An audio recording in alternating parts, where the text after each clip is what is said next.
सभी को मेरा सादर प्रणाम। मैं हूँ निशा शर्मा, राजकीय प्राथमिक पाठशाला बगाहर अनुभूति से। कहते हैं कि शिक्षा मनुष्य के व्यवहार में परिवर्तन लाती है, और ये भी सत्य है कि शिक्षा और संस्कार हमेशा साथ साथ चलते हैं। अपनी पाठशाला में हर रोज, हर दिन, हर पल हम प्रयत्न करते हैं कि बच्चों को हम संस्कारों से समाहित शिक्षा प्रदान करें, क्योंकि बच्चों में यदि संस्कार होंगे, बच्चों में यदि संवेदनशीलता होगी, तो वो आने वाले समय में अच्छे नागरिक बनेंगे, एक संवेदनशील प्राणी बनेंगे, जो कि समाज में जो भी समस्याएं होंगी या समाज में जो भी वो कार्य करेंगे, वो बहुत ही संवेदनशीलता के साथ करेंगे और एक अच्छे नागरिक वो साबित हो पाएंगे। इसी दिशा में हम हर रोज हम प्रयास करते हैं, और आज इन सभी प्रयासों की कड़ी में एक और प्रयास जुड़ गया है। हमारे बच्चों से मैंने अभी कुछ दिन पहले बात की, मैंने उन्हें कहानी सुनाई, दीपाला की कहानी। दीपाला चौहान एक ऐसा नाम जिन्होंने अपना जीवन समर्पित कर दिया है उन पशुओं के लिए, उन गायों के लिए, उन कुत्तों के लिए, उन बिल्लियों के लिए, वो सभी जानवर जिन्हें सबने अपने घर से धक्के मारकर बाहर निकाल दिया, उन सभी को उन्होंने आसरा दिया है, उन सभी को उन्होंने घर दिया है। उस दीपाला चौहान की कहानी मैंने अपने बच्चों को सुनाई, और इस कहानी को सुनाने के पीछे एक मकसद था। रितेश भारद्वाज सर, जो एक अध्यापक हैं, बहुत अच्छे लेखक कवि भी हैं, उनसे मेरी बातचीत हुई, और वो दीपाला मैम की मदद के लिए कुछ घास वो इकट्ठा कर रहे थे। तो जब सर से मेरी बात हुई और इस कार्य को उन्होंने मुझसे साझा किया कि वो ऐसा कुछ कर रहे हैं, तो मैंने सर से कहा कि सर, मैं अपने बच्चों से बात करती हूँ और हम देखते हैं कि हम क्या कर पाते हैं। अपने कक्षा कक्ष में अगले दिन सुबह जब मैं आई और मैंने अपने बच्चों से बात की कि बच्चों, ये दीपाला की कहानी है, एक ऐसी औरत जिसकी उम्र जो है वो 70 वर्ष से अधिक है, और वो अकेले इस लड़ाई को लड़ रही हैं। इतनी सारी गायें, इतने सारे कुत्ते, इतनी सारी बिल्लियां, और भी बहुत सारे छोटे बच्चों बच्चियां, खच्चर, घोड़े, तो उन सब की हिफाजत वो अकेली कर रही हैं। उसके लिए उन्होंने अपनी बहुत सारी प्रॉपर्टी बेच दी है। ये सब कुछ मैं इसलिए जानती हूँ क्योंकि मैं वर्ष 2022 में अपने पिताजी के साथ उनके फार्म पर गई थी, और मैंने वहां देखा कि वो कितने तन मन धन से वो उनकी सेवा में लगी हुई हैं। दीपाला चौहान जी के यहाँ जब मुझे अपने पिताजी के साथ जाने का सौभाग्य प्राप्त हुआ, तो मैंने वहां एक बैल देखा जिसकी गर्दन में 21 बार दराट के निशान थे, दराट से उसको काटने की कोशिश की गई थी। तो आप सोचिए कितनी दयनीय स्थिति से उस बैल को दीपाला मैम ने उठाकर अपने फार्म पर लाया होगा। और आप कल्पना कीजिए उस क्रूर व्यक्ति की जिसने वो 21 बार वो दराट का प्रहार उस बैल पर किया होगा, उस बैल के कांधे पर प्रहार किया, जिस बैल के कांधे पर हल जोतकर किसान हमारे लिए फसलें उगाते हैं, हम अपना भरण पोषण करते हैं।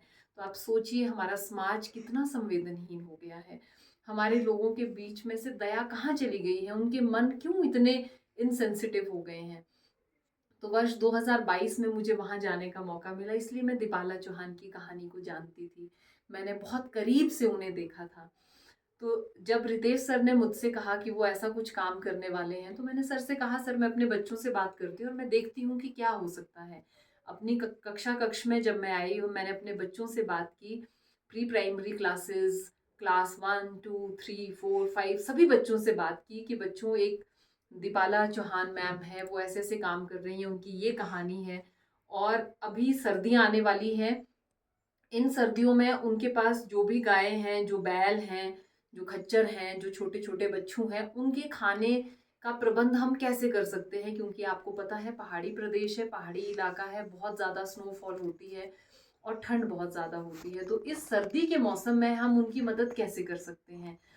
तो मैंने ये प्रश्न बच्चों के पास छोड़ दिया और मैंने कहा, बेटा, ये जो समस्या है ये किसने उत्पन्न की। बच्चों ने भी माना कि मैम, हम जब भी जाते हैं हम सड़कों पर देखते हैं, और बच्चों ने ये कहा कि मैम, हम हमेशा ये सोचते थे कि ये सड़कों पर ये जानवर इतने सारे ये कहाँ से आए। तो बच्चों ने इस बात को समझा और स्वीकार किया कि मैम, हम में से ही वो लोग हैं जिन्होंने उन जानवरों को इस तरह से सड़कों पर बेसहारा घूमने के लिए मजबूर होकर उन्होंने छोड़ दिया है, धक्के मार कर निकाल दिया। जब तक अपना स्वार्थ सिद्ध होता गया तब तक अपना स्वार्थ वो सिद्ध करते रहे, और जब उनका स्वार्थ पूरा हो गया तो उन्होंने धक्के मारकर उस गाय को, उस बैल को घर से निकाल दिया, जिन्होंने सालों तक उनका भरण पोषण किया। तो मैंने बच्चों से अगला प्रश्न पूछा कि अब ये समस्या तो हमने ही उत्पन्न की है, अब इस समस्या को हल कैसे करोगे, आप क्या कर सकते हो दीपाला मैम के लिए। तो बच्चों ने एक सॉल्यूशन मुझे दिया। मेरे बच्चों ने मुझे कहा, मैम हम अपने घर से एक एक दो दो पूला घास का हम सब लेकर आएंगे, और हम दीपाला मैम के लिए घास इकट्ठा करेंगे, और हम उनको छोटा सा गिफ्ट हम भेजेंगे। यकीन मानिए, जो पंक्ति मैंने अपने वक्तव्य में शुरू में कही थी कि शिक्षा और संस्कार हमेशा साथ साथ चलते हैं, उस पंक्ति को मैंने अपने अंदर महसूस किया जब मेरे बच्चों ने मुझे ये शब्द कहे कि मैम हम सब मदद करेंगे। और तो और बच्चों ने ये भी कहा कि मैम हम अपने गांव में सभी लोगों से मांगेंगे कि आप सभी भी एक एक दो दो पूला घास का आप डोनेट कीजिए, उनकी हम मदद करेंगे। आसपास के जो गांव हैं, आसपास की पंचायतें हैं, सबसे बच्चों ने बात की। इस कड़ी में हमारे जो एलुमनाई हैं वो भी हमारे साथ जुड़े, उन बच्चों ने भी, और उनके माता पिता ने बहुत प्रयास किया, बहुत प्रयत्न किए। और पिछले कल यानी कि 8 दिसंबर 2025 को शाम को 4 बजे से लेकर रात के 8:30 बजे तक मेरे स्टाफ से नीरज सर, ज्ञान सर, मैं, हमारे जो एसएमसी के जितने भी हमारे सदस्य थे उनमें से कुछ लोग आए, और हम सब ने घास की गाड़ी में हमने उसको अच्छे से पैकिंग की। जगह जगह हम गए, लोगों ने एक अलग अलग जगह में घास इकट्ठा करके रखा था, और आप यकीन नहीं करेंगे कि शाम को 8:30 बजे लगभग 300 फूलों से हमारी गाड़ी भर गई थी, और भी हमारे पास बैलेंस में स्टॉक बचा था। तो वो गाड़ी हमने पैक की, और आज सुबह यानी कि 9 दिसंबर 2025 को हमने वो गाड़ी दीपाला मैम के लिए भेज दी है। दीपाला मैम, आपके लिए मेरे बच्चों की तरफ से ये छोटा सा उपहार है। यहाँ पर ग्राम पंचायत देवगढ़ में मैं कार्यरत हूँ। इस पंचायत के लोग, साथ में लगती जो क्यार पंचायत है वहाँ के जो अभिभावक है, वहाँ के लोग, और साथ में जो कलीन पंचायत है वहाँ के जो भी अभिभावक हैं, वहाँ के जो समुदाय के लोग हैं, सभी ने मिलकर मदद की है। सभी ने अपने घर से, किसी ने 1 पूला दिया, किसी ने 2 पूले दिए, किसी ने 3 दिए, किसी ने 33 दिए, किसी ने 20 दिए।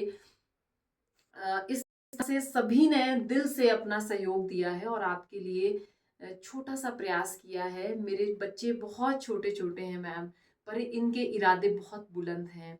मेरे बच्चे बहुत हिम्मत वाले हैं, मेरे बच्चे बहुत संवेदनशील हैं, और हम बिल्कुल ये विश्वास करते हैं कि आने वाले समय में जब ये बच्चे बड़े होंगे और समाज में ये चाहे डॉक्टर बनेंगे, टीचर बनेंगे, आईएएस एचएएस बनेंगे, ये जो भी कुछ काम करेंगे, ये बहुत संवेदनशील नागरिक होंगे। और जब एक संवेदनशील नागरिक काम करता है तो वो एक बहुत अच्छे समाज का निर्माण करता है, और उस समाज में इस तरह की कोई भी समस्याएं ये बच्चे कभी पनपने नहीं देंगे, ऐसा मुझे पूरा विश्वास है। तो मैम, आपके लिए हमारे बच्चों की तरफ से छोटा सा गिफ्ट है। आशा है आपको अच्छा लगेगा, और आने वाले समय में हम जो भी मदद कर पाएंगे हम ज़रूर करेंगे। हमारे जो बच्चे हैं, उनके जो अभिभावक हैं, हमारी पाठशाला का पूरा staff, teaching staff, non teaching staff, सभी का सहयोग इसमें बराबर है। तो हम सभी की तरफ से आपको बहुत बहुत धन्यवाद। धन्यवाद इसलिए क्योंकि आपने उन बेसहारा जानवरों को आसरा दिया है, उन बेसहारा जानवरों को घर दिया है, और उन्हें अपनी जीवन से जो वो बेजार हो गए थे उन्हें एक उम्मीद दी है, एक अच्छी जिंदगी देने का आपने प्रयास किया है। और आपके इस प्रयास का हम सम्मान करते हैं, और हम आपके साथ हैं। तो आने वाले समय में भी हम पूरा प्रयास करेंगे कि हम आपका सहयोग कर सकें। मैं समाज से और अपनी कम्युनिटी के लोगों से, मैं सभी से यही अपील करूंगी, मेरा करबद्ध निवेदन आप सभी से है कि आप सभी संवेदनशीलता के साथ इस तरह के मुद्दों को डील करें, और आप प्रयास करें कि इस तरह की जो गाय हैं या बच्चू हैं या जो भी जानवर हैं, यदि वो सड़कों पर हैं तो आप उन्हें कोशिश करें कि नज़दीक कौन सी गौशाला है वहाँ छोड़ें। और सबसे पहला प्रयास तो हमारा ये होना चाहिए कि जो जानवर हमारे घर पर हैं उनकी हम घर पर सेवा करें। ऐसी नौबत हम ना आने दें कि उनको सड़कों पर घूमने के लिए उन्हें विवश होना पड़े। तो ऐसा हम प्रयास करें कि हम इन जानवरों को बेघर ना होने दें, इनको हम बेआसरा ना होने दें। और यदि कोई बेसहारा बेआसरा जानवर हमें मिलते हैं तो उनके लिए हम किस तरह से कोई हम शेल्टर उन्हें हम प्रोवाइड कर सकें, उसके लिए हम भरसक प्रयास करें। और इस तरह की जो गौशालाएं हैं, इस तरह के जो गौ सदन बने हैं, वहाँ पर हम जो भी मदद कर सकते हैं वो हमें ज़रूर करनी चाहिए। ये मैं अपनी पूरी कम्युनिटी से, अपने पूरे समुदाय से और समाज के सभी लोगों से ये मैं करबद्ध आपसे निवेदन करती हूँ कि आप अपना सहयोग दें इस पुनीत कार्य को करने में। आप सभी का बहुत बहुत आभार। वे सभी लोग जो हमारे बच्चों के साथ इस मिशन में जुड़े, और वे सभी लोग जिन्होंने घास डोनेट किया है, चाहे वो ग्राम पंचायत क्यार के अभिभावक और समुदाय के लोग हैं, चाहे ग्राम पंचायत कंडलीन से वो समुदाय के और अभिभावक गण हैं, चाहे हमारी ग्राम पंचायत देवगढ़ के वो अभिभावक और समुदाय के निवासी हैं। जो भी आप सभी ने ये जो अपना अमूल्य जो सहयोग दिया है, इसके लिए आप सभी का दिल की गहराइयों से बहुत बहुत धन्यवाद। और हम यही आशा करेंगे आने वाले समय में भी जब जब हम इस तरह से मिशन मोड में कोई काम करेंगे तो आप हमेशा आगे बढ़कर आप अपना सहयोग देंगे, जिस तरह से आप हमेशा सहयोग देते आए हैं। आप सभी का बहुत बहुत आभार।